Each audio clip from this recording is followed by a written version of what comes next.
Good evening. I'd like to call the City of Waterville City Council meeting for Monday, October 28th, 2024 to order. And I'm going to read the prayer. Loving God, as we come together tonight for the City of Waterville, we pause to ask you be with us and guide our way. May your spirit of peace surround all we say and do this evening. We ask for your strength to do what is best for the good of Waterville. Lord God, as servants of your people, we pray that you grant us a share of your wisdom. Amen.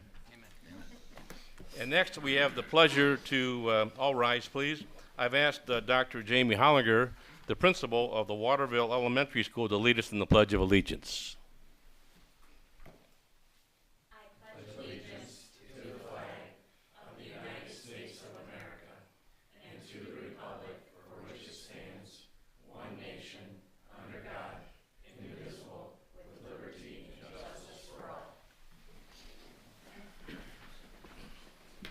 Thank you, and I ask the clerk to prepare with roll call.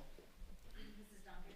Here. Mr. Borowski? Here. Mr. Garber? Here. Leah Pedro? Here. Mr. Wagner? Here. Mr. Rosie? Here. Mr. Bruno? Here. Next, I have the pleasure of administering the oath of office to one of our newest paramedic firefighter, and I would ask Mr. Brian Cox to please step forward.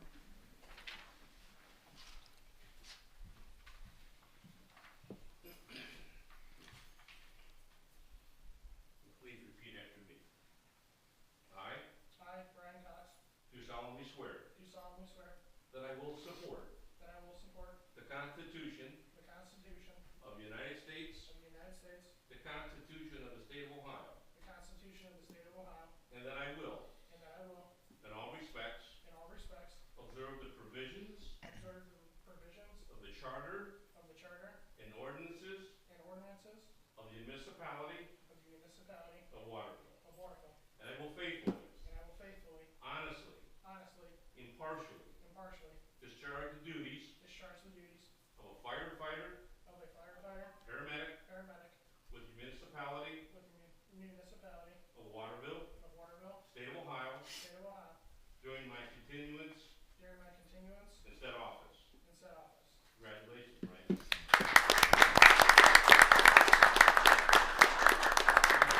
It's tough for not for the mayor to pin him because that can be dangerous. But his lovely wife is going to pin the badge on him, and then we got some more comments. So go ahead.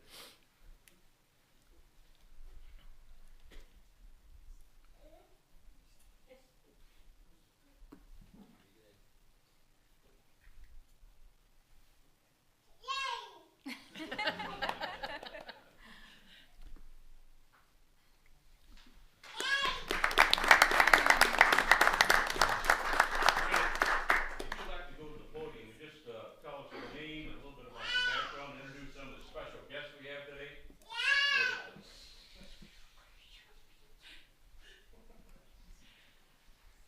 Hi, I'm Brian Cox, originally from the city of Sandusky. I've worked full-time down at Bath Township down in Lima, Sandusky County EMS full-time. Decided to come out this way. I kind of kept track of this department. I'm kind of grateful that they gave me the opportunity to be able to join. I have my wife, my sister, you can all kind of tell the little guy's mine, my son, my sister's boyfriend, my mom, my dad, my grandma and grandpa. I'm just glad to be here and thank you guys for the opportunity. Excellent, thank you. I would ask council to make a comment. Start with Mary Duncan. Congratulations, we're happy to have you here. Thank you. Brian, we're happy to have you here. We have a great department, so it'll be good to see you out on the road. Welcome to the community. You're going to absolutely love it. Congratulations. Thank you. That's great, Brian. You made the right choice coming to Waterville, so thanks for being here. We have a great department, a great chief, so good to see you. Thank you. Congratulations and thanks for choosing us. Thank you. So as I mentioned, it's always a pleasure to introduce and administer the oath of office to new professionals, police, firefighters, public works, but today it's your day, and you have your family here, which is so cool as well, And we thank you, Mom and Dad, Grandma and Grandpa, wife, sister's boyfriend, and the little guy. And the little guy, what's his name? Dallas. Dallas? Yes. All right, Dallas, good job. Dallas, you can stay for the whole meeting if you want. But you don't have to. Or, if you like, you could excuse yourself. But thank you and congratulations again.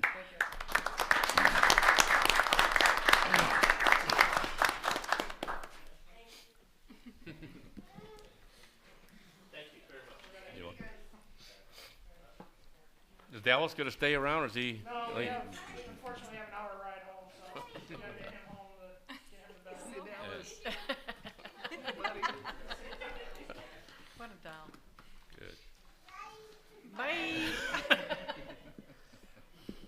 Well, just to continue with our great community, we have a great school system here in Waterville. Obviously, we have a great elementary school, and more success just a couple weeks ago, and I read in the Mirror the other day some more successes for the Waterville Elementary School. But we are pleased to have Dr. Heben here with the Anthony Wayne Schools, Kevin, and Dr. Jamie Hollinger. They're going to give us a little report on the school system, and perhaps we can answer questions. So, Kevin and Jamie, go right ahead.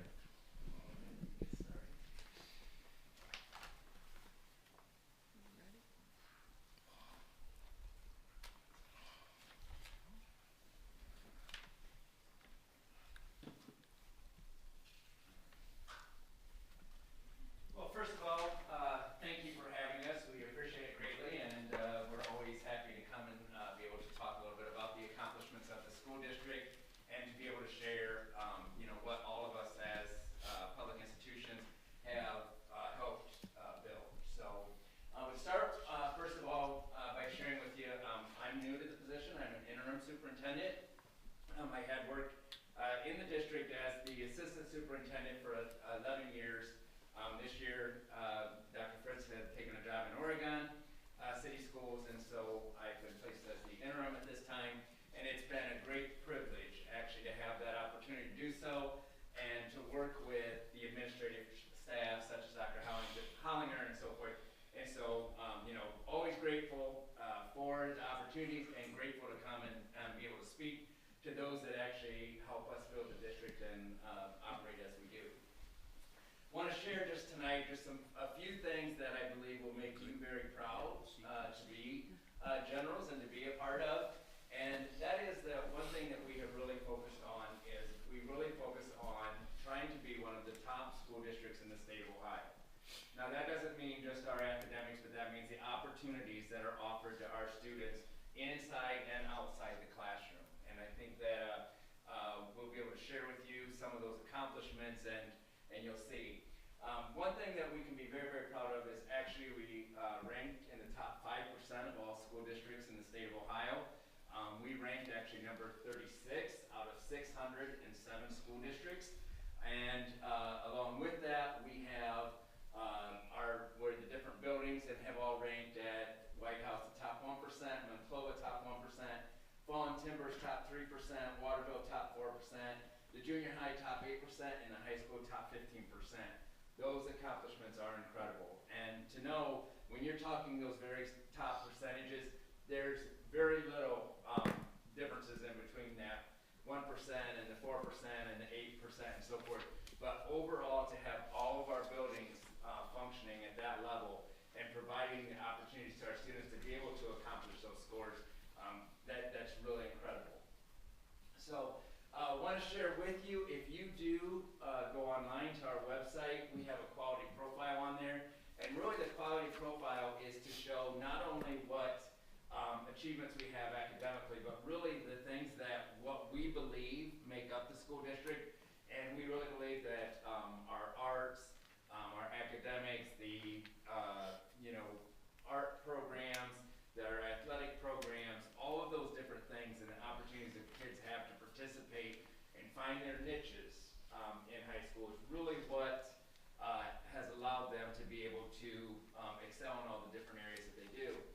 Just to share with you, when many of our students graduate, they go on, and when we look at the accomplishments of our alumni also, that's something that we want to start trying to promote more also, because we have individuals that are graduating from Anthony Wayne that are going on and accomplishing great things. We have individuals probably in this room that have gone on and accomplished great things and actually are giving back to our community.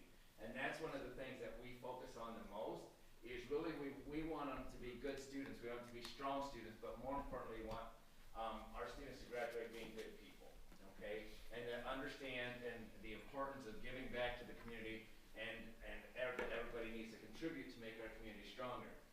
So one thing that we do by that is we always try to make connections. You'll see Dr. Howing here, so I'm going to talk a little bit about the connections that Waterville Primary makes actually with the Waterville community. Thank you, Mr. Herman. So just to focus on some of the comments. Time out. Could you go to the microphone, the podium, please? Thank you. Yep. Just to highlight and focus again on leadership opportunities, and also not just service to the community, but service learning opportunities that we build at a very early age at Waterville Primary. Some of just this year, some of the things that we've offered to our students would be the opportunity to run for student council in 4th grade. And we always have a representative or multiple representatives from city council come, and we hold an induction ceremony. So students have to learn about the different important responsibilities that a government has, and then also what that looks like in 4th grade, and how they serve as the role models and the leaders of our school. They have to give campaign speeches, and then we hold an election that takes place, and we do that twice a year. So recently, Mary Duncan was able to lead our induction ceremony. Typically, it's Mayor Pedro or other representatives from City Council, but I feel like that's really important early on, that our students understand the importance of being leaders and serving others, representing their classmates in our school. So another opportunity that we offer our students that we've been busy with this year, I talked about this in the spring, it's our Purple Star Generals. So it's serving our families, connecting with our families of individuals who are military connected.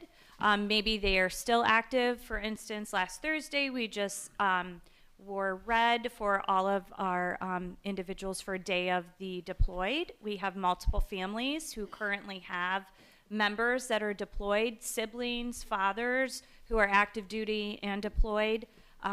We also marched in the Roche de Boeuf parade. We've done that multiple years in a row.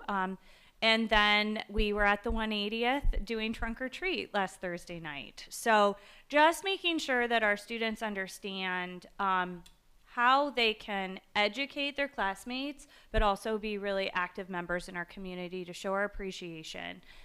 In this picture there, you can see our land lab in the background. So as a STEAM designated school, we have a lot of different ways that we integrate service learning with our STEAM education, one of them being our land lab, where our students plan what we're going to plant and harvest in the fall.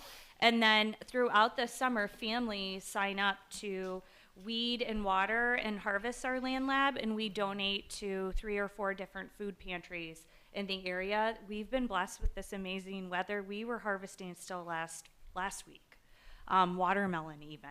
So we've been able to have entire families involved with that process, and that really starts early in like March and April when we're outlining what we're going to plant, and then planting our pollinator garden so that we have those bees and different pollinators coming to our land lab, so that our plants will grow and students understand that. And again, that really important aspect. We even we planted like a salsa area so that the students were able to pick those ingredients this fall, and we made salsa and served it to as many people who were brave enough to try it. But it was actually really good. So again, that aspect, being an agricultural community, we're making sure that we're embedding the importance of that in all of our students. And then of course there's always the career, job, military connectedness, and understanding, you know, the kids really picturing themselves in these potential careers and jobs in the future. Just making sure that they're immersed really authentically in as many of these opportunities as we can. So again, our walk to school days, our bike to school, where we partner with police and fire and get everybody involved on these morning routes. And it's a really nice way for family members to start the day with a healthy, brisk walk to school or bike to school. We held 4 or 5 of those in the fall, and then we'll do that again in the spring. And it's such a pleasant way to start the day, and we're lucky we can do that being that neighborhood school. So we try to get as many people involved with that as possible. I'm gonna share a little about parent engagement and ways that you engage. Sure. So National School Lunch Week, that just happened. So we had grandparents come in and parents come in, and we usually hold it just at the first grade level, but we hold multiple days where they come in and they eat school lunch with kids. Most of them are brave enough to try school lunch, but school lunch is pretty good now. And there are a lot of choices. They get multiple, at least 2 choices at the primary level, which was not anything I had growing up, and they're really good. So bring families in for that so they can be a part of that, and then they get to go to recess with their student, which is really fun. The kids love that, just being able to like have that special adult in their life come and be a part of that. New student tours, we hold multiple new student tours for our new kindergarten families or anybody new to our district. We work really hard. We have our families, they have 3 or 4 different opportunities before that first day of school to just come and spend time in the building, in the learning environment. So by the time that first day of school comes, everybody feels really excited and comfortable. We also, our Donuts at Dawn, we do that at all 3 of our primary buildings, which is really nice. It's a book fair, and then a breakfast treat, which is open on 2 different mornings to our students and any special guests that they want to bring to be a part of that. And then we hold it again for 2 days in the spring. So it's a really nice way to combine literacy with just welcoming people into our building to see all the great things that we have going on. And tonight we have parent-teacher conferences or parent-guardian conferences going on till 8 o'clock, and then we do another full day next week. That partnership is incredibly important, that our families know what we're doing in the classrooms and can share, and truly they know their students better than any of us ever will, so we want them to have a lot of opportunity to contribute and to be a part guiding us in their child's educational process. And that's something that we've shared, the importance of helping the students, have those, understanding that we work with the parents and that we work together to accomplish our goals as a building or as a district. And something that we had heard is that, after they go to the primaries, that they oftentimes, when they go on to Fallen Timbers and so forth, that they may not have the same connections. And so we've been working at ways to bring parents in at the, on the campus buildings as well.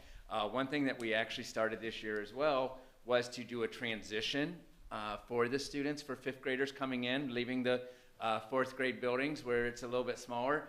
We had just the 5th graders come in on their own. We had 7th graders just come in for the first day on their own, and 9th graders come to school on just with them for the first day of school. What that was able to do is then able to work with them, build some, pride in the school, show them around, help them feel comfortable, and that was to hopefully help them with their transition so that they felt better than when they were joined the next day with the other grade levels. They had a better understanding of,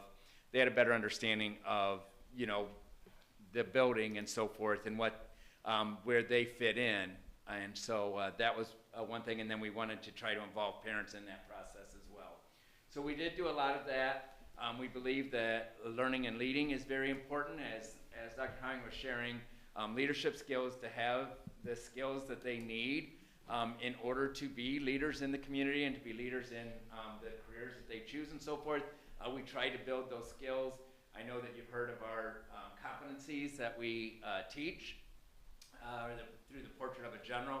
Those competencies are the skills that we want all of the students to obtain when they graduate. And those start at a very, very young age. Along with that, with our PBIS, which is kind of gives our expectations for behavior and so forth, that starts at a very young age and carries out throughout, the K-12 experience. But through that, we do want to share that we have individuals that are going on. We have national officers with the FCCLA. We have state officers. These are some of our ambassadors that we have at the high school that help those students, assigned to those freshman students to help them with their transition. Again, the student council things that we have, career connections, all of these different things are done to try to help build leadership skills within the students and give them opportunities. We held our annual career day 2 Fridays ago, I think it was, and we had over 30 different volunteers from the community come in and present on all of the different career clusters and professions, and I feel like it was so beneficial. All of the students traveled to 6 different 15-minute presentations and kept notes on what they thought might be interesting to them in the future and or interesting facts that they learned. Maybe they don't feel like maybe they would want to do that in the future, but something interesting or that they can appreciate about each career. Again, also generating positivity. We do want everyone to have a growth mindset. We want all of our students to believe that they can accomplish anything that they set their minds to, that sometimes there may be some obstacles that get in their way, but that overall it's important to be positive. And so we work to try to promote positivity. I have to share with you, if any of you have an opportunity to stop out at our transportation building, the 3 individuals in this picture, which is our director of transportation, our head mechanic, and then one of our bus drivers that is very, very skilled and talented in art. They took old bus parts and they created, this is the entrance now when you walk in, and when they meet you at the front desk, it lights up, signs move. They have, if you can't see it over here, but they have a door that shows all the insides of the bus and so forth. And so absolutely, it's so welcoming and so forth. But anyway, we try to promote our staff, spirit with them. Again, the sharing of things through the Waterville Land Lab, and then the importance that we had shared of service projects and so forth, and promoting service with all of our students. Looking at the parades, we have our, I keep seeing pictures and thinking of more I want to share. We have our fall parties and Halloween parade coming up this week. So if anybody's around the school around 2:15 on Halloween, check it out. The students, everybody, staff, we wear costumes to school that day, and the students wear costumes, and then we do a little parade outside around the neighborhood, and it's pretty exciting. It's fun, even for the adults. Yeah. Just wanted to share also then about our fall athletics. The other thing that the community takes great pride in is how well we do in our sports. And it's absolutely, we had an amazing fall with our sports teams. All of the teams that are listed here won the NLLs. It's absolutely amazing that we had all but, I believe, 2 teams that won the NLL championship. And one of those teams was our boys cross country team that didn't win the NLL championships. However, they placed first at the regional meet, and they qualified for state as a team. So they will be going to state then this Saturday. They're running the state tournament. So great accomplishments with them. I know everyone takes great pride in that. Again, just showing, we had a year that we had tennis, the girls' tennis go to state. They did had one of the best years they've ever had. We had our girls' golf team qualify for state and place 3rd. Again, this is our cross country team that just placed, and our girls' cross country team, which they didn't qualify for state, but they have had a very, very good performance as well. That's a junior high. Oh, that's the junior high And they team. went to Okay. state. Okay. Yep. and again, just some of the things we try to make it when they are participating in the sports. We think it's important also to build team, but also to learn to give back. And so you can see here, that's our volleyball team. They invited and most of the teams do this, invite the younger students in, and then they'll spend some time after the game with them, signing their shirts and so forth. The soccer teams, they always take the time to recognize those educators that have made a difference in their lives, or the seniors. We had an award-winning athlete of the week, Sloan Faltz. She kicked a field goal. She was the first female kicker to kick a field goal. And then this is a victory day that special needs students came in, and they got to participate in a game with the high school football team, and they helped them do different drills and so forth, and they absolutely loved it. So, making headlines again, just a lot of the accomplishments that happened. That got news are we had Bethany. She used to be the Monclova principal, and she missed the classroom so much that she decided to go back to the classroom, and does a fantastic job in it. And she was named actually our Teacher of the Year, and so very proud of that. But then just a lot of things throughout the time. We get a lot of recognition from the media, but it's because we have so much to share and so much to show with them. Did want to share, we know that next Tuesday is the day for voting, and we did want to share just a little bit of information about the levy and answer any questions that you may have.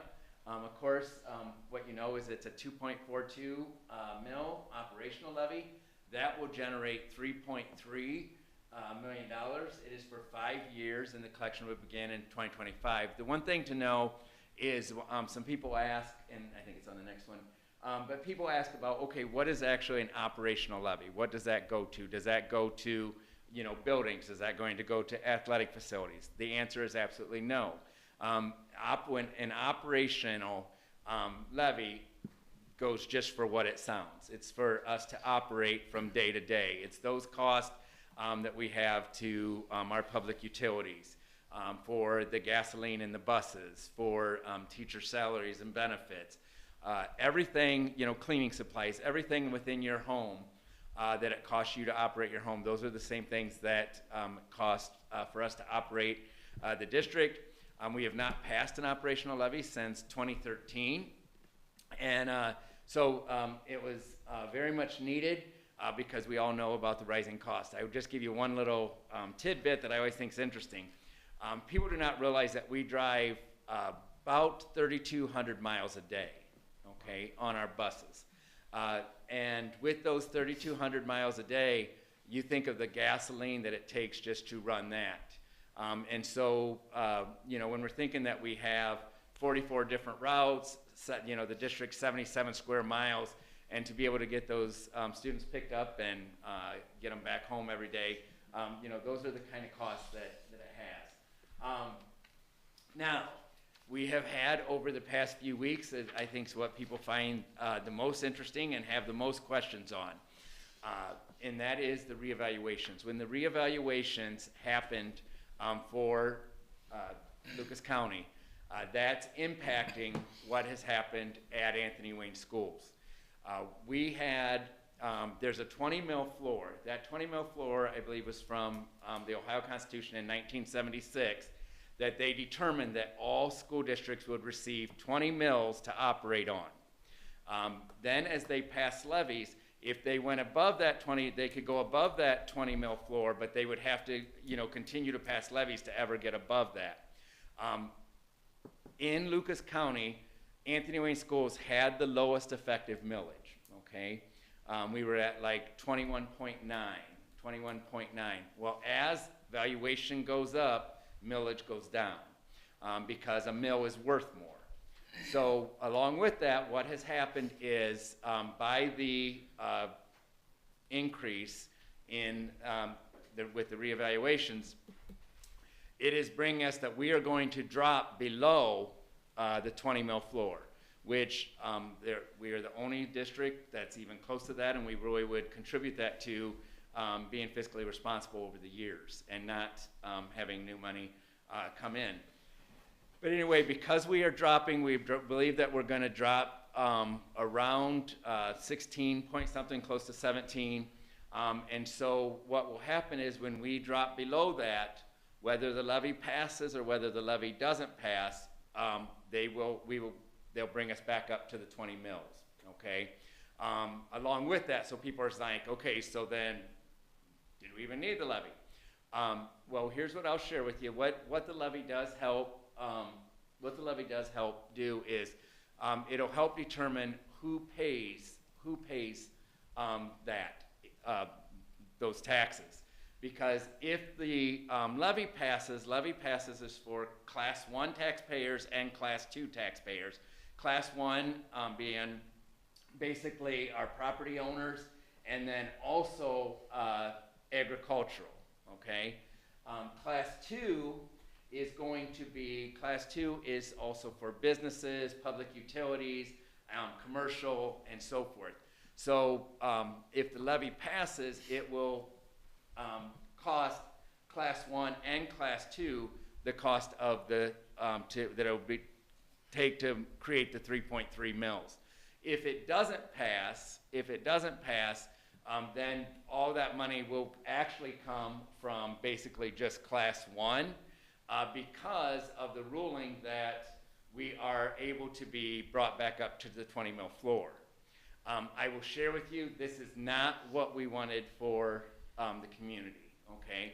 It's not that we didn't want to have you feel that, we are going to get the money one way or another. Many people believe, that, okay, how did they finagle that? I can guarantee you we did not finagle anything. I can guarantee you that it's based on the law. It's based on how it works, and I would hope that people would look at it as we have tried to be very responsible, and our effective millage being so low would help show that. So that's kind of where we are at with the levy. I'd be very happy to answer any questions on that that you may have to explain that. But that is, we can't give you exact numbers. We have spoken to the auditor's office and asked for some more specifics, but they really, because people are contesting the real estate and so forth, they do not feel that they are comfortable giving out numbers until December. That really doesn't help us. So we do not know.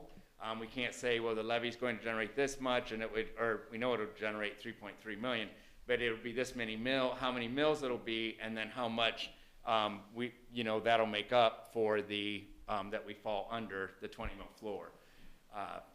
But that we're waiting to see. So I'm happy to answer anything.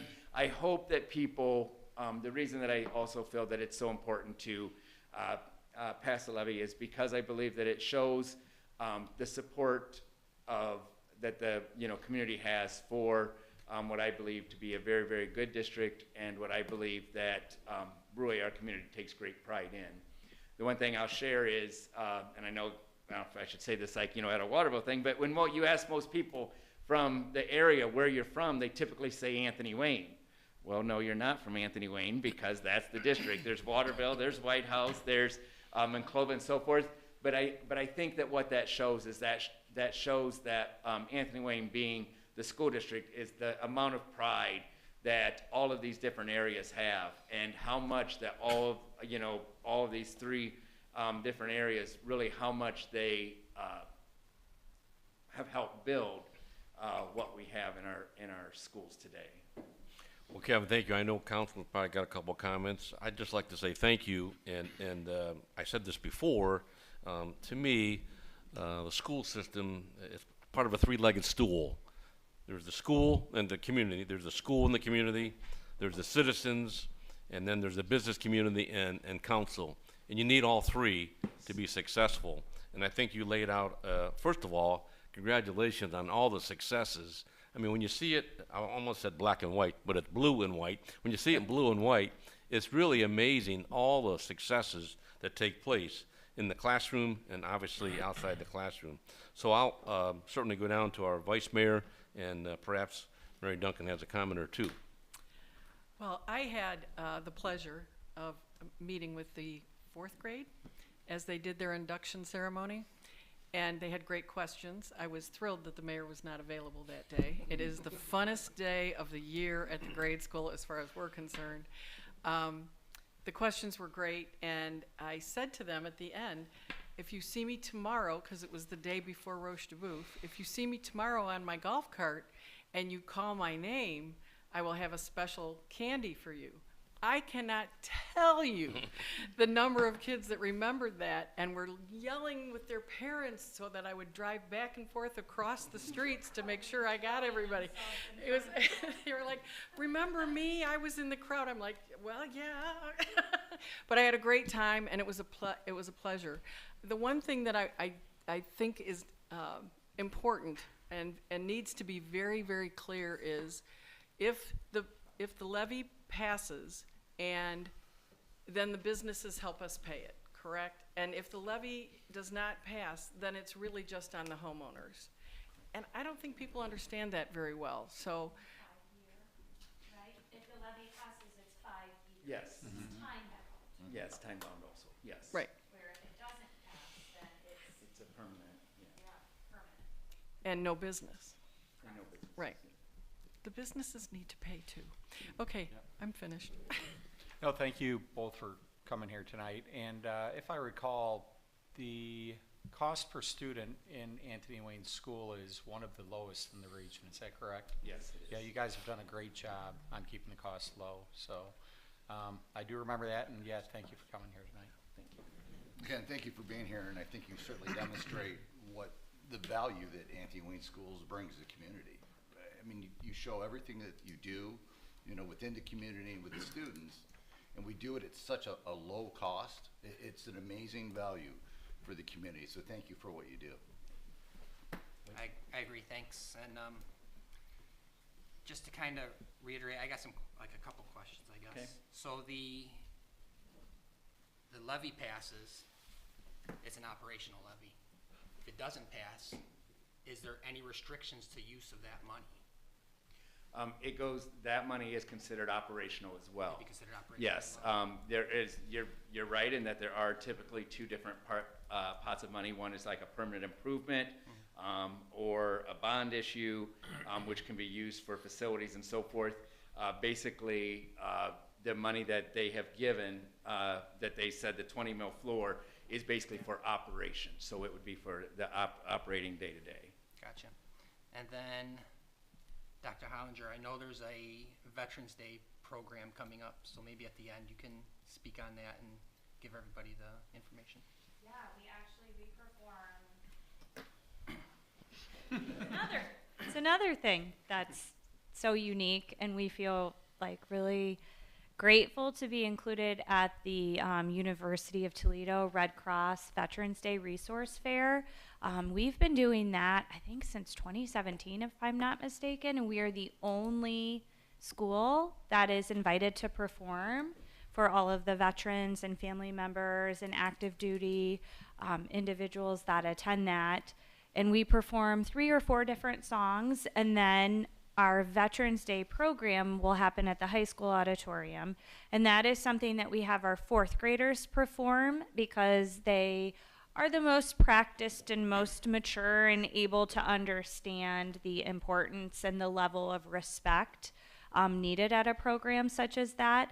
And we hold it at the high school auditorium so we can invite whoever is available to come, and we don't have to worry about the fire department saying we are over maximum allowable capacity in our community room.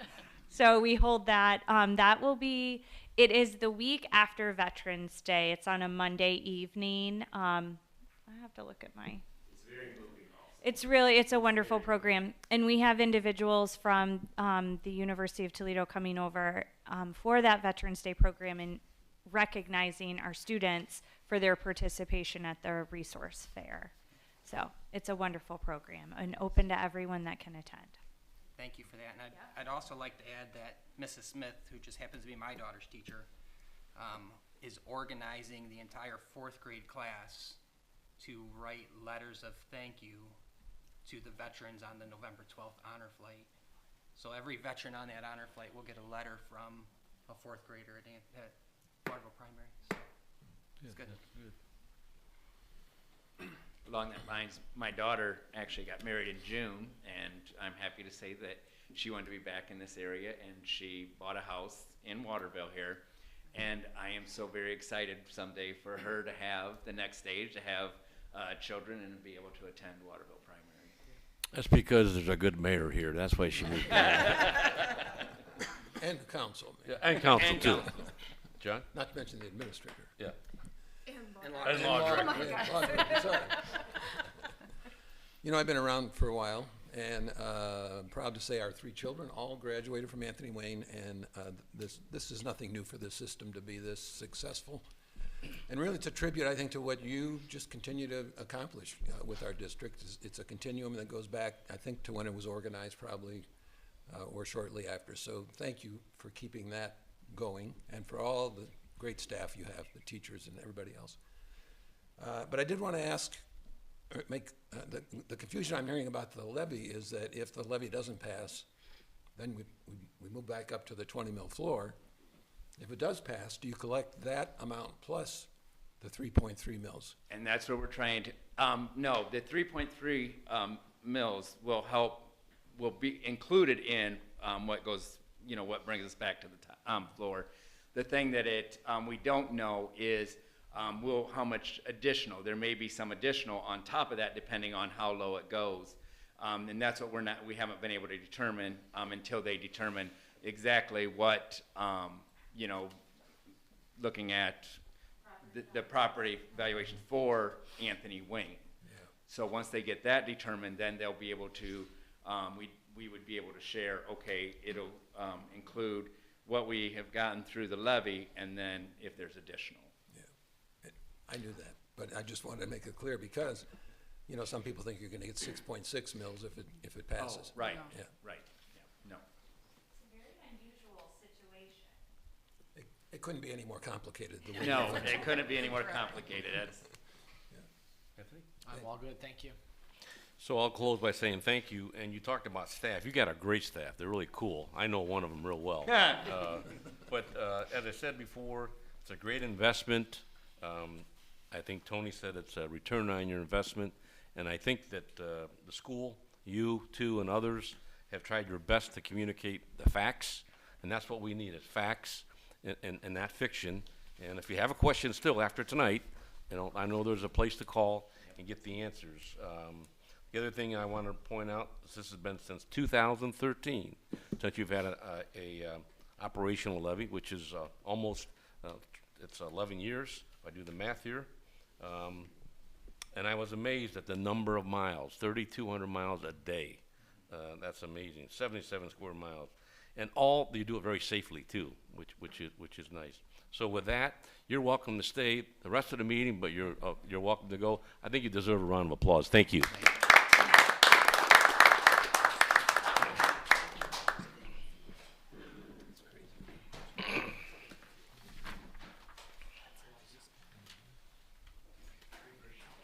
Yes, thank you. Thank you. Thanks. Okay, next on our agenda is the approval of the minutes from our regular council meeting from Monday, October the 14th, 2024. Need a motion to accept the minutes? So moved. So moved. Todd Borowski, need a second? Second. Second, John Rozek, I think. It was Wayne, actually. But Is that's it okay. Wayne? Okay, Wayne Wagner. Any more discussion? All those in favor say aye. Aye. Oppose? All right, they pass. Next is citizens' comments, and I have 2 citizens, but I believe one is going to speak later. Maybe both. Yes, both of them are, excuse me. So we'll hold off on those citizen comments. Anyone else? During our All right. hearing. Next is our administrator's report. John? Thank you, Mayor. Council has a copy of my report. I did want to mention the upcoming closure of Anthony Wayne, the Anthony Wayne Trail between Farnsworth Road and Mechanic Street. And that's for the continuation of our water line replacement project, the Farnsworth Road water line replacement and paving project. So that closure is scheduled to start this Wednesday, October 30th, and it could be up to 7 days. We're anticipating that the closure will be completed by Monday, November 4th. So the road hopefully will be back open on Monday, November 4th. And you know, the weather is still good, so we're hoping we can either get most of or the majority of our paving done this year as well. So that's resurfacing Farnsworth Road and River Road from between Mechanic and Farnsworth, and we're hoping to still do that this year. Another thing I wanted to mention is this is kind of a obscure item, but the city is going to be sending out what are called lead water service connection letters.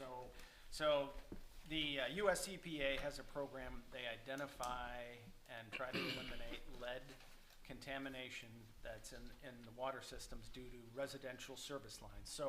So earlier in the year, we sent out letters to residents and asking them to help us identify their service lines to their house. So unfortunately, this is pretty difficult or impossible because most people don't know what their service line is unless they dig it up. So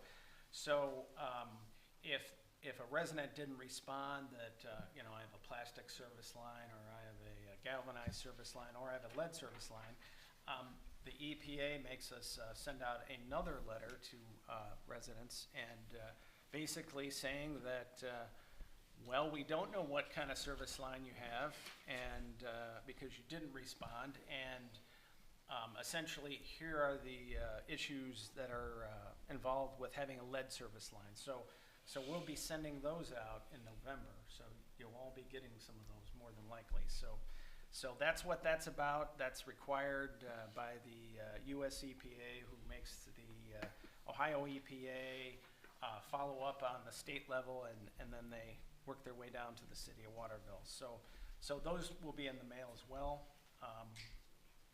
That concludes my report. If council has any questions. Council members,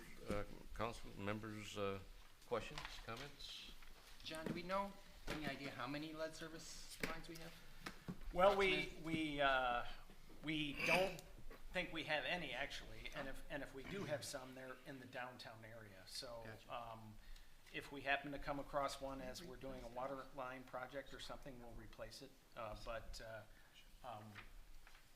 We also take, we have lead and copper tests that we take throughout the year, and we report those to the EPA. And so we always test for it's a lead and copper test. So we do that on a regular basis, and we haven't found any. Good.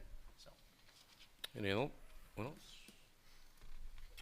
All right, we will move on to our law director. No report this evening. Thank you. Our finance director. Thank you, Mayor. Council has a copy of the finance report, which essentially is the RETA report, and this is for October 2024. For October 2024, we collected $479,504. So this is about $55,036 less than we received in October of 2023. Year to date, the city has collected $4,547,243. So we are ahead of where we were last year by approximately $125,320. So we're above our October 2023 collection by about 2.8%. As you noticed during the earlier part of the year, we did have some areas where we had collected less in 2024 than we collected in 2023. I think that has more to do with the RETA collections and what they can get out in the schedule that they need to get that out. So I'm not too worried about that. The city's budget goal, income tax goal for 2024 is $5,093,250. So I'm pretty sure that we'll be hitting that goal or probably going over that goal. So not too concerned about the little dip here in income tax. We had that in, let's see, I believe that was in June, so not terribly concerned. And last year in October, we had a very large collection for October, so that was unusual. That could be, you know, net profit tax or something that's kind of a one-time thing. So I think we're still moving in the right direction, and I'm working on the 5-year capital budget, the operational budget, and I'm still optimistic and expecting that the city will continue to see some growth in our income tax, and we'll probably build about a 1% increase into our budget for 2025. Okay. Questions from council? All right, we will move on to our treasurer report. There was March departure, September was just closed, so we will have a report from there. All right, thank you. I know our police is not here today, unless, John, you got a comment, but I do have one, but anything from Joe, from you? Joe had a engagement he had to go to tonight. He has his report that was included in the council packet.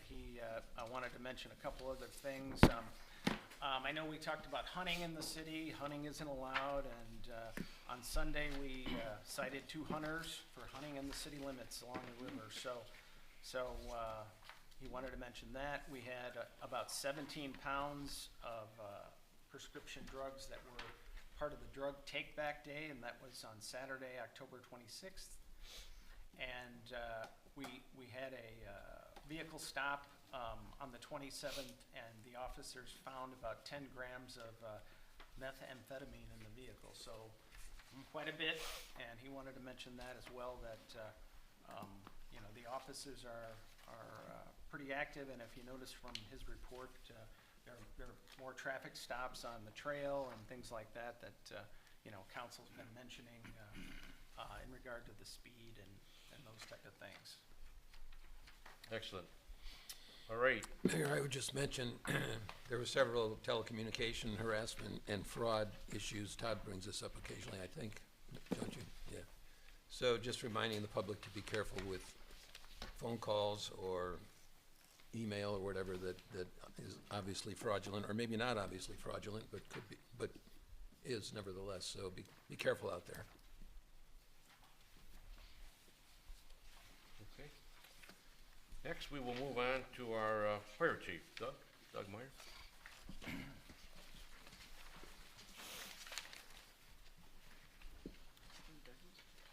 Evening, Mayor and Council. Just a couple quick things to report. Boo-to-do went well. We had several firefighters, fire truck, and the ambulance down there, handed out quite a bit of candy. I will say, since it's not up here yet, but Public Works handed out some ducks. Found out ducks are just every bit as popular as candy, so maybe look into ducks. I also wanted to announce, in addition to my report, we are working with a partnership with Ford County for EMS and fire training both. With Lucas County EMS disbanding, that training fell back on us for our paramedics now. And so White House, us, Providence have struck a partnership with Ford County for a very economical cost to be able to provide those CEs at the same level that the county did. The other advantage to that is our medical director, Dr. Thomas Boggs, is also the medical director for Ford County's Career Center EMS department, so we will align med directors with our training, so we will not have an outside med director teaching training. So it's going to be a great partnership moving forward, but wanted to give you that we were working on that as well as we push forward through a lot of the EMS changes. Other than that, unless there's any comments, since Joe wasn't here, he had a quicker report than me, but this will be Rob's first one, so we'll give him a round of applause when he walks up here. I have Any one. questions for Fire Chief? I just have one. So the county didn't fund Pulse Point anymore, so we don't have Pulse Point where we could see whether it was a medical or if it was a fire on our phones? Yeah, so I can speak actually pretty heavily to that. Being the Lucas County Fire Chief's president, I was involved in that whole entire project from the time the county was saying they were going to hand it over all the way through till the day it got cut off. Myself, Chief Allison Armstrong from Toledo, Chief Safarowitz from Sylvania, who has since retired, and myself worked with Craig Erickson from Pulse Point. So Pulse Point goes based on the number of PSAPs in your area and the number of populations served, and then they charge you based on that. Lucas County EMS, being that they had that opportunity to partner with Pulse Point, it was geared to be a life-saving early intervention for CPR and AED use. So the idea behind that was that all the public would not get any HIPAA information, but they would know if there's a medical emergency or CPR was needed, and you could promptly, go and take action. Like this evening, there's an AED in the hallway. If somebody were to have an emergency and I wasn't standing here, the idea would be Pulse Point would go off, someone could, it would identify the AED, and you could start providing CPR while you were waiting on 911 services. With that being said, there are no documented cases since we've had the program that it has worked. With that being said, what we determined was we held a press conference, in fact I did it with the county on Channel 11. We found out that 95% of the use of that program was used by the media outlets as an early intervention before the scanners would go off, as a way to get to the areas before that we were getting there, and that kept them in the news beat. With that being said, that's not what that program is intended for. The county had said we're not going to spend the $18,000 to fund the legacy system. Pulse Point then gave us a trial for 1 year on the newer system, which costs $25,000 upwards to $30,000, depending on the amount of features we put in there. So we tried it, which bought us some more time to work through funding. Where we ran into problems with funding is, even if we stayed with the legacy issue, you have no real way to bill or hold agencies accountable because it's based on PSAPs and population, as I said before. So there's only one PSAP. We are under one. So there's only one, and based then on population size. So the city of Oregon, city of Sylvania, the city of Toledo, if one of them were to get in and the rest of us say no, they'd pay the $18,000, and then we all download the app. Because at that point we're at the $18,000, which is the limit for everybody. Well, that's not fair. We're all going to say we're out. Toledo's going to pay the bill. Well, that's not fair to Toledo. So in that process, because there's no accountability or billing service, as a group of fire chiefs, we've decided that it was not a viable option. And for the city of Waterville to get it, I believe I was quoted almost $4,000. We have a 6,000 person population. I don't feel that that was a good use of funds, being that there's no documented cases of it actually working as it was intended to. So that's where we're at. If we can find a private donor, I know Chief Allison Armstrong was huge in trying to find a private donor. We even asked the media outlets, we said, hey, if you really like it as that early scanner, why don't you pitch in and pay for the bill? So we didn't really get a response there either. Yeah. So if there is anyone out there listening, if Pulse Point is something that everyone wants to bring back, if there is a private donor, there is still a chance. I do believe he keeps our data for 6 to 8 months roughly before we're purged from the system and have to restart back up. It just ended, what was it, October 21st, I think was the last day. So if there is anyone out there, and anyone knows of anyone out there that is willing to help fund that, have them get in contact with myself or Chief Brandon Lobashevsky from Maumee, who's the secretary of the association, and we would be glad to have them at a Lucas County Fire Chiefs meeting and talk about a way to fund it. Great, thank you. Thanks, Doug. Doug, I just have one. Yeah. So just so I understand this, so 18,000 is the total amount for Lucas County. That's for the legacy system, so that's the old Okay, system, all right. which they would continue just for us. So now that it is shut off, I without Craig being here to present, I can't 100% guarantee he'll still honor the legacy system. We were one of the last people on the legacy system. The newer system is considerably more. It's anywhere from 25 to 30, depending on the features or the options. So now we're talking, there's potential we may need more than 18. So if we round it up 30,000, Yeah, let's, and then you also said that historically, when you did the analysis, 95% of the users were media, right? that's what it was being used for, was media purposes. So Okay. either the media themselves or others that just want to see, hey, not because they want to do CPR, hey, what's going on at my neighbor's house, and they look at it for purposes of that. All right. Because it's a non-HIPAA releasing information, it's the way to go. There are many, so that's the other thing the fire department's battled. There are many other programs that are fire department directly related that do the same exact thing for way less cost. A lot of departments switch to LiveCAD. That costs $10 per device for the whole year. So if you put it on, 10 devices, you're at $100 per year instead of $18,000, and it does the same thing. The problem is it releases HIPAA information because it's intended for fire department personnel only, not the public. That's the difference with Paul's point, was it's a public program. All right. Thank you. Thank you. Questions, anybody else? Chief? All right, next is communication from council members? No. Whoa, wait a minute. Whoa. No. Rob, I just want to make sure you weren't sleeping back there. He did that on purpose. Yeah.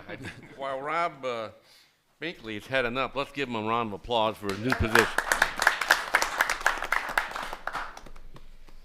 Kenny Blair, I used to do that all the time, and I just wanted to do the same thing to you. But welcome. Thank you. Good evening, everyone. You have a copy of my report here. Just to touch on a few things here. For the road closure, I contacted the school today to let them know, to let all the buses know that that road will be closed for approximately 7 days. Leaf season started on the 14th. Everything's going well so far. And the new street sweeper's been out a few times. Works great. It's fantastic. It's doing exactly what it's supposed to do. With that, I'm going to keep it short and sweet. Any questions or comments? Mary? It was very nice to see the street sweeper at Boo-Doo. A lot of positive comments about what a great machine that is, so good job. And welcome, by the way. Thank you. Yeah, welcome, Rob. How's everything going out there? Transition's pretty it's seamless. a process, yeah. It's a bet. Good. With that, you can't replace a guy that gave you a half a century of service. Yep. Trying to pick up where he left off. That's it. Tony? I'd just like to say thanks to you and Al and all your crews, because they're doing a great job picking up the leaves. I didn't have my leaves out, but one day, boom, they were gone. It's just amazing. You guys do a great job. Thank you. Yeah, welcome. Welcome, Rob. Yeah, great. And did all the leaves fall last night, or what happened? They did not. They did not? We talked about that today, actually, with the weather. We're afraid they're just all gonna fall at one time, and that'll be that. Yeah. Well, thanks. Great work. Thank you. So if I could, Welcome, Robin. Looking forward to working together. Thank you. Rob, thanks. And they already said about the leaves, but yeah, down and raked them last night and gone today.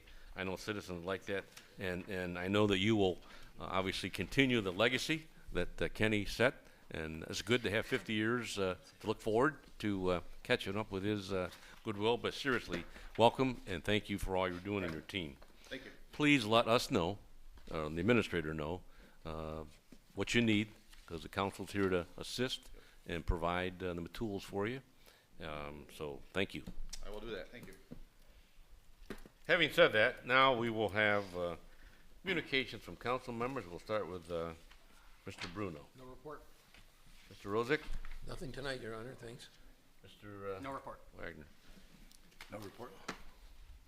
I just want to remind everyone that the deer are in the rut right now, and they are very, very active.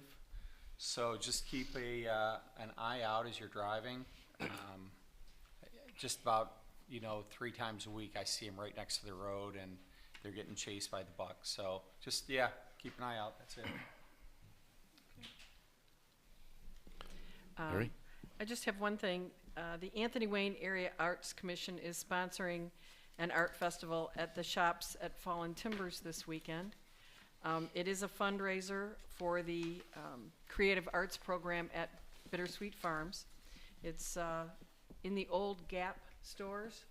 It's Saturday from 11 to 7, Sunday from 11 to 4. They are still taking donations. They also have a silent auction with gift baskets and other items. If you get a chance, stop by, make a donation. It's a good program. That's all I have. Alrighty, thank you. Just a couple things that's been said already, but Boo-to-Do, fun time downtown Waterville. And I was out with my wife and my granddaughter, and we had fun.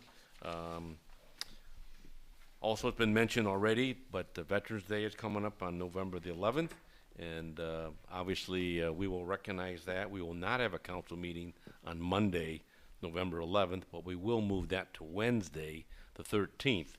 And additionally, at 5:30, preceding that council meeting, our inclusive park committee meeting, special committee meeting will be held here in chamber, and there's some updates on that.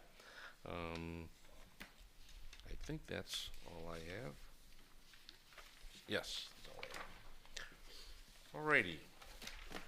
Next on our business is old business, and this is for ordinance number 0924, an ordinance revising Waterville's codified ordinances, Part 11, Planning and Zoning Code, Chapter 1145, regulations applying to all districts to prohibit the cultivation, processing, sale, distribution, or retail dispensing of marijuana for the purposes of non-medical use in use in all zoning districts of the city of Waterville. The first reading was held on September 23rd. The second reading was held on October 14th, and the third reading is tonight, and we're also scheduled for a public hearing and legislative action scheduled for October 28th. John, you want to add anything to that, or Law Director? Nothing to add, Your Honor. Okay. I will open up the public hearing. The public hearing is open for ordinance number 0924, and I do have two citizens who would like to speak to that. And the first is Scott Johns. If you could please go to the microphone and state your name and address, and you may proceed then. Hello, Scott Johns, 1207 Applegate. And I just wanted to, I have just a general comment as you guys consider this ordinance. I don't think we understand the whole ramification of something like this that can happen to a community. It's too new. We just, it's just been passed in the state. I have my own personal feelings about it, and it's not a positive feeling towards it, but this isn't about me. This is just, as a community as a whole, like I said, it's too new. We don't know the ramifications, what it does to communities. And I don't know that it's a cash cow, so to speak, for the city.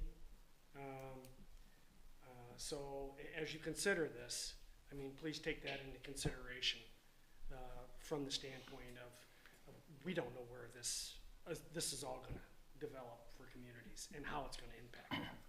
And maybe this isn't the time to do it. Maybe down the road, but I don't think it's a time right now. Okay. Just my opinion. All right, thank you. Next is Rob Allen. If you could please go to the microphone, state your name and address.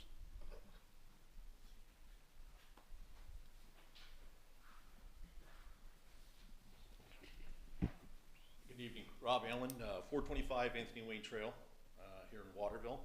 I have to apologize. I have to run out of here right after this because I still have work to do today, and I got to be in Sandusky in 45 minutes. You should have went with a fire family. Well, I was going to go earlier, but passed on for this. So as far as cannabis in our city goes, I think it's very clear from my comments on social media, knowing and working with the people in the industry, the cannabis industry itself isn't even looking to build anything like this in Waterville for at least the next 6 to 8 years.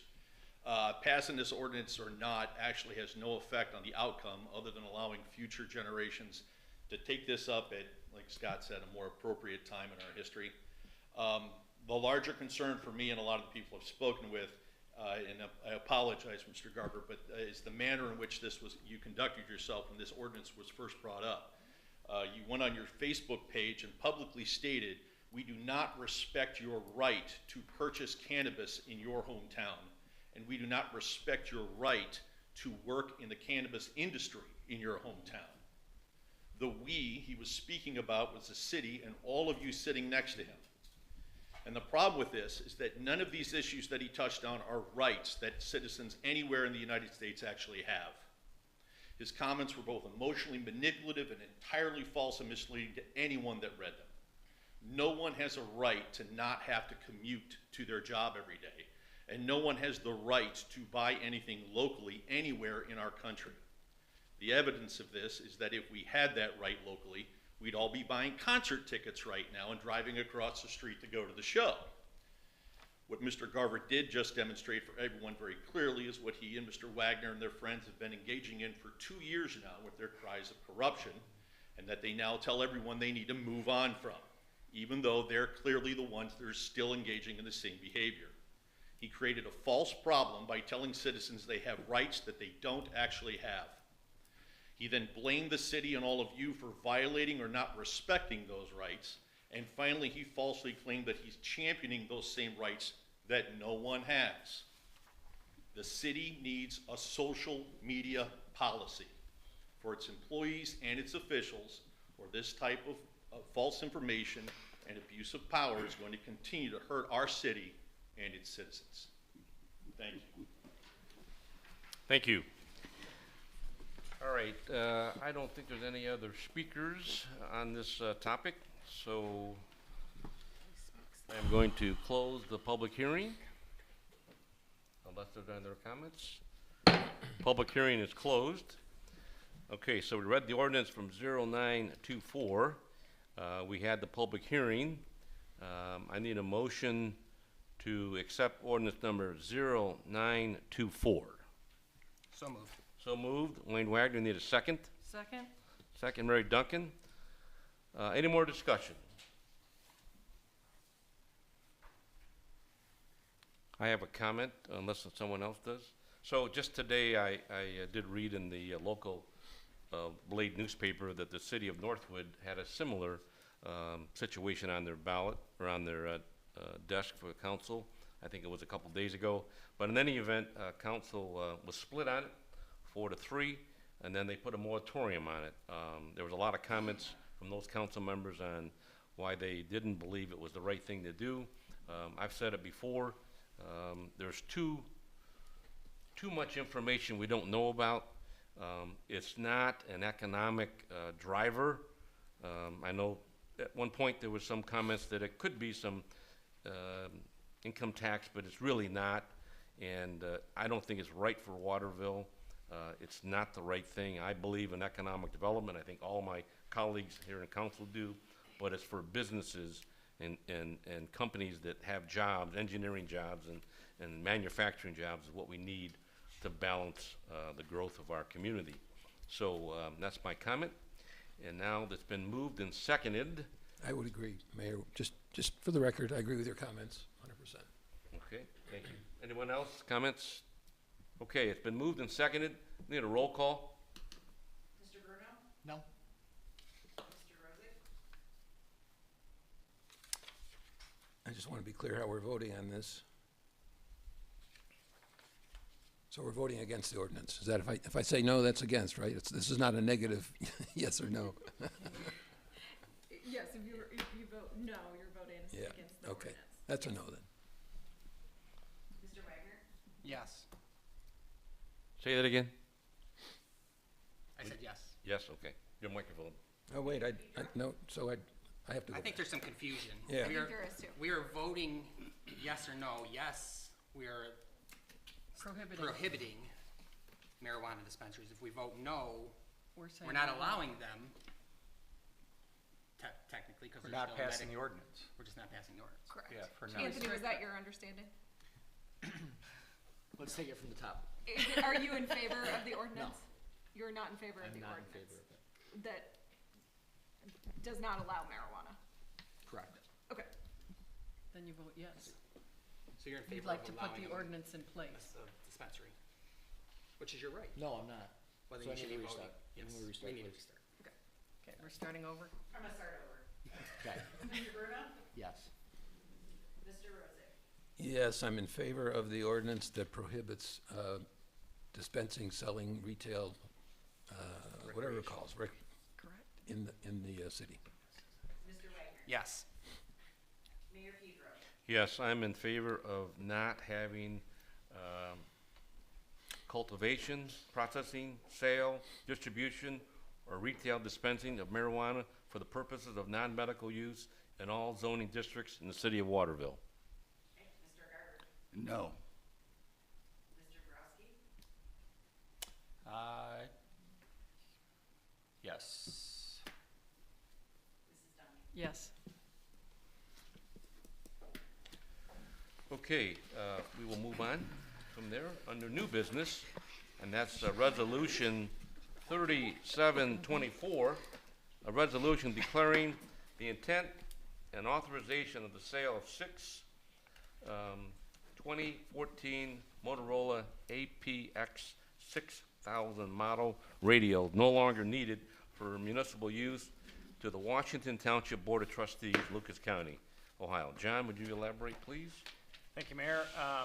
The city, over the past couple of years, we've been modernizing our radios, and we still have some that, you know, they work, but we no longer need them, and the fire chief has made me aware that the Washington Township Board of Trustees, the Washington Township Fire Department, would like to purchase those, and rather than putting them on gov deals, we could offer those to the township, and the estimated value per radio is $1,000, and they'd like to buy 6 for $6,000. Make a motion. A motion that Anthony Bruno moved on Resolution 3724. Do you need a second? Second. Second, John Rosick, I think. I heard that one. Any more discussion? No. All those in favor say, Wait. How many more do we have? you want to buy some, or? No, I'm just curious, how many more do we? Yeah. We're selling 6. Do we have We have more than that. like yeah. 20? Yeah. Do we? Duncan. So we had a total of 17 radios that have a few years left, but Right. we have modernized. We've gotten radios that are cutting edge. With that being said, 3 of those 17 are already spoken for. Our medical director has one because it's, you know, a little bit Yeah. out of service and Good. things. So we have 14. We're selling 6. We will have 8. Do math, 8 left, right? Yep. I went to Anthony Wayne, so there you go. There'll be 8 left, and we do plan on Selling 'em. Selling those. You're gonna try to find someone to take those 8 as well? or put 'em on Either gov that, deals? if there's a small department that wants those, if they can be recased, there's possibility of police departments that might want them, I don't know, and then gov deals. I'll work with the city administrator, and we'll make sure that gets taken care of. Perfect. Great. Thanks, Thank Doug. you. It would be great, if I can just throw it out there, it would be great that Washington Township get these. They approached me Good. and had asked, this would help them. They are trying to budget for new ones. 6 brand new ones are gonna cost them almost $40,000. They're trying to put that into their budget to move on. This buys them a couple of years, and it would really help out a Yeah. Lucas County department. And they're a small department that, They're an all-volunteer department. all volunteer, Yeah. yeah. Good. All right, been moved and seconded on Resolution 3724. We had discussion. All those in favor say aye. Aye. Opposed? All right, thank you.